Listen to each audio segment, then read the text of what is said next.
ప్రతి క్షణం లేకపోతే క్షణం ఇలాంటి పేర్లన్నీ క్యాచీగా ఉంటాయి. క్షణం అంటేనే ఫాస్టెస్ట్ అని అర్థమవుతుంది. సో మొన్న క్షణం ఎలాగైతే హిట్ అయిందో ఇందులో ఇది దాని సీక్వెల్గా లేకపోతే దాని బాబులా ఉంటుందని నేను అనుకుంటున్నాను. ఎందుకంటే చూడడానికి విజువల్స్ చాలా బాగున్నాయి అండ్ మ్యూజిక్ బాగుంది.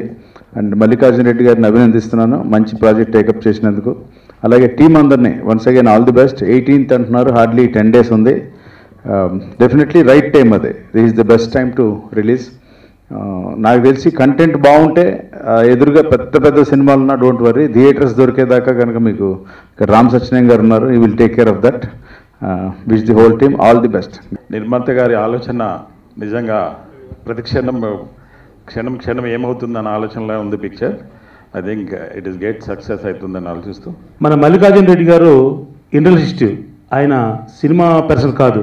ఆయన సినిమా మీద ఉన్న ప్యాషన్తో సినిమా తీయడానికి వచ్చారు. అటువంటి ప్యాషన్ ఉన్న వ్యక్తికి సినిమా న్యాయం జరిగితే అతను ఆ ఇండస్ట్రీలాగా ఈ సినిమాను కూడా ఒక ఇండస్ట్రీ అనుకుని 4 సినిమాలు తీయడానికి ముందుకు వస్తుంది. ఇప్పుడు మనం ట్రైలర్ చూసాం, సాంగ్స్ చూసాం. బ్యూటిఫుల్గా సినిమాని 1.5-2 కోట్లు పెట్టి చాలా పద్ధతిగా సినిమా తీశారు.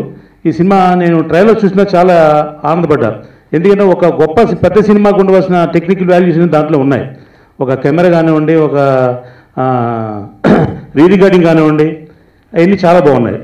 ఇక పెళ్లికి ముందు పెళ్లి కూతురు చేసినట్టుగా సినిమాని ఒక ట్రైలర్ సినిమాకి ఎక్కువ కంటెంట్ తెచ్చిపెడుతుంది. ఆ ట్రైలర్ బాగుంటేనే సినిమా బాగుంటుంది. ట్రైలర్ చూసే దాని జాతకం సినిమా అంతా కూడా తెలిసిపోద్ది. అటువంటి ట్రైలర్ని అద్భుతంగా కట్ చేశాడు మా శివాభాయ్ ప్రసాద్. ఎందుకంటే శివ ఓ మంచి టెక్నీషియన్. మన ఈ మధ్యకాలంలో మన సి కళ్యాణ్ గారి సినిమాలు కూడా చాలా సినిమాలు అతనితో ట్రైలర్స్ కట్ చేయడం జరిగింది. సినిమా ఎక్కడ తీసినా ఎక్కడ ఎవరు చేసినా ట్రైలర్ స్పెషలిస్ట్ లాగా మా శివకి ఒక మంచి పేరుంది. ఒక మంచి సినిమా పెద్ద సినిమాలకి కాదు, ఏ సినిమాకైనా బాగా ట్రైలర్ కట్ చేయగలడు. అలాగా ఈ సినిమాకి టెక్నికల్గా కూడా అందరూ కూడా సపోర్ట్ చేయబట్టి ఈ సినిమా చాలా బాగా వచ్చింది. ఇకపోతే థియేటర్లు దొరకట్లేదు, చిన్న సినిమా ఆడట్లేదు, ఇవన్నీ కూడా గతంలో అనుకునే విషయాలే. కానీ సినిమాలో విషయం ఉంటే మనకి ఎగ్జాంపుల్ మన వెనకాల ఉన్నారు పెళ్లి చూపులు. అంతకుముందు ఎలా ఉన్నా ఇప్పుడు మాత్రం ఆయన కాలర్ ఎలా ఎగరేసి తిరుగుతున్నారంటే కారణం చిన్న సినిమాల నిర్మాతలు అందరికి కూడా ఆయన ఆదర్శం. ఎందుకంటే ప్రతి ఒడికి నేను కూడా కాలర్ ఎగరేద్దాం ఎప్పటికైనా అనుకుంటున్నాను. నేను కూడా ట్రై చేస్తున్నాను, అవ్వట్లేదు ఇంకాను. ఎప్పటికైనా నేను కూడా కాలర్ ఎగరేస్తాను గ్యారంటీగా. అలాగా మా రాజ్ కందుకూరి గారిని మనం ఒక ఆదర్శంగా తీసుకోవాలి. ఇప్పుడు ఈవేళ ఈ ఫంక్షన్కి ఆయన్ని గెస్ట్గా ఎందుకు వచ్చారంటే ఒక మంచి వ్యక్తి మంచి మనసుతో ఒక 2 మాటలు చెప్తే అది నిర్మాతకి బ్లెస్సింగ్స్లో ఉంటాయి. సినిమా కూడా ఎంతో అంత హెల్ప్ అవుద్ది. జనరల్గా అందరూ ఆడియో విని చాలా బాగుంది అని చెప్తున్నారు. అదంతా మీరు విని మీరు చెప్పాలి. నేను కొన్ని యూట్యూబ్లో ఆడియో సాంగ్స్ సంబంధించిన వాటికి యూట్యూబ్లో నేను కామెంట్స్లో చూశాను. నాకు తెలిసి ఒక్కటే ఉంది అనుకుంటాను నెగిటివ్గా. ప్రతి ఒక్కటి చాలా పాజిటివ్గా ఉంది రెస్పాన్స్.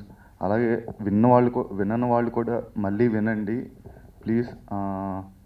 ఇందాకటి నుంచి అందరూ ప్రొడ్యూసర్ చాలా ప్యాషనేట్గా తీశారు ఇట్లా అని చెప్తున్నారు. అవును, సీరియస్గా చాలా ప్యాషనేట్గా తీశారు. ఆయన వేరే బిజినెస్ ఫీల్డ్ అండి, ఈ ఫీల్డే కాదు. ఆయనకి డబ్బులు ఎక్కువయ్యి దీని మీదకి రాలేదు. ఏదో జనరల్గా కొంతమంది ప్రొడ్యూసర్స్ అంటే నేను అన్నాను తప్పుగా అనుకోవద్దు, కొంతమంది అంటే నేను కొంతమందిని చూశాను అనమాట. అంటే హీరోయిన్ మీద సమ్ మోజు మీద వేరే సమ్ ఏదో దాని మీద అంటే 2000 నోట్ వచ్చాక ఇవన్నీ సగం మారిపోయినాయి. ఇప్పుడు చాలా ప్యాషనేట్గా ఉన్న పర్సన్స్ వీళ్ళు వరకే వస్తున్నారు. అలాంటి వాళ్ళు నిజంగా సక్సెస్ అవ్వాలి. ఎందుకంటే మేము దగ్గరుండి చూసాం ఆయన అంత సఫర్ అయ్యారు, ఎంత కష్టపడ్డారు దీనికోసం, ఎంత కష్టపడ్డారు అనేది మేము దగ్గరుండి చూసాం. డెఫినెట్గా ఆయనకైతే సక్సెస్ కంపల్సరీ రావాలండి. ఇందాక శివ గారు అన్నట్టు ఆ రివ్యూస్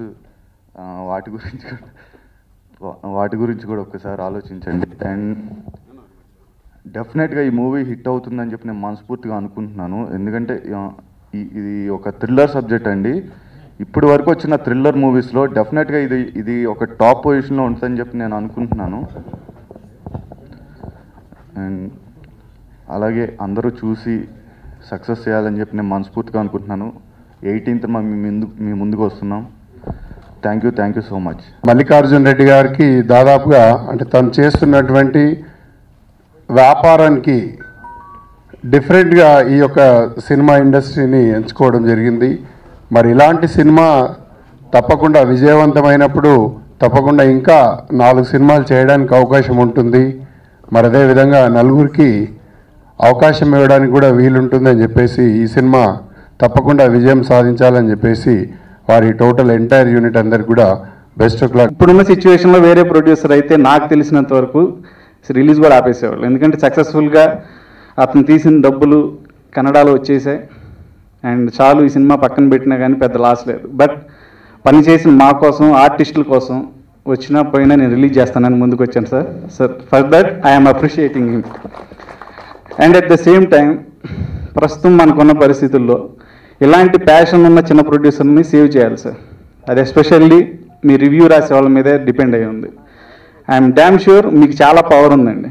మీరు రాసే రివ్యూని బట్టి ఫస్ట్ షో తర్వాత కూడా జనాలను ఆపేసే అంత పవర్ ఉంది మీకు. దాన్ని నేను ఒప్పుకుంటాను. ఎందుకంటే మాది రీసెంట్గా నేను నక్షత్రంకి వర్క్ చేశాను. మిగతా విషయం మీకు తెలుసు.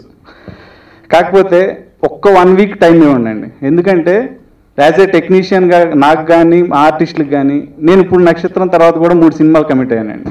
బట్ ప్రొడ్యూసరే కనపడడు. సో 1 వీక్ మీరు ఇచ్చే టైము అతను సేవ్ అవుతారు. ఆఫ్టర్ దట్ మీరు 1 వీక్ తర్వాత మీరు రివ్యూస్ రాయండి. ఎడిటర్కి పని రాదు, మ్యూజిక్ డైరెక్టర్కి పని రాదు, ఇంకొకరికి రాదని. బట్ ప్రాబ్లం లేదు. బట్ ఇలాంటి మనం ఈ మధ్య వాట్సాప్లో మెసేజెస్ కూడా చూస్తున్నాం. కృష్ణనగర్ కష్టాలు, ఆర్టిస్టులు, వర్క్ ఛాన్స్ అని. అవన్నీ దొరికేది ఇలాంటి ప్రొడ్యూసర్స్ దగ్గర నుంచి అండి. ఎందుకంటే వాళ్ళకి పెద్ద ప్రొడ్యూసర్ దగ్గరికి వెళ్ళే ఛాన్స్ ఉండదు. So that I'm requesting you, వీలైతే ఆలోచించండి. ఒక 1 వీక్ గ్యాప్ తీసుకొని తర్వాత ఏకేసేయండి. బాగాలేదు బాగుందని చెప్పేసి. ప్రొడ్యూసర్ బతకడానికి ఆ ఒక్క 1 వీక్ టైం ఇవ్వండి. బాగుంటే ఓకే, బాగాలేకపోతే రివ్యూ రాయొద్దు. మీరు అబద్ధాలు రాయమని చెప్పట్లేదు. బట్ రివ్యూ రాయకుండా వదిలేసినా వాళ్ళు సేఫ్ అవుతారు. So I'm requesting you. Thank you so much and all the best to our team sir. ప్రతి క్షణం సినిమా, ప్రతి క్షణం ఆడియన్స్కి ఒక ఏదో ఫీల్ గురి చేస్తుందని నా అభిప్రాయం. సో త్వరలో దీన్ని రిలీజ్ చేయబోతున్నాము. 18వ తేదీ రిలీజ్ డేట్ కూడా అనౌన్స్ చేస్తున్నాను.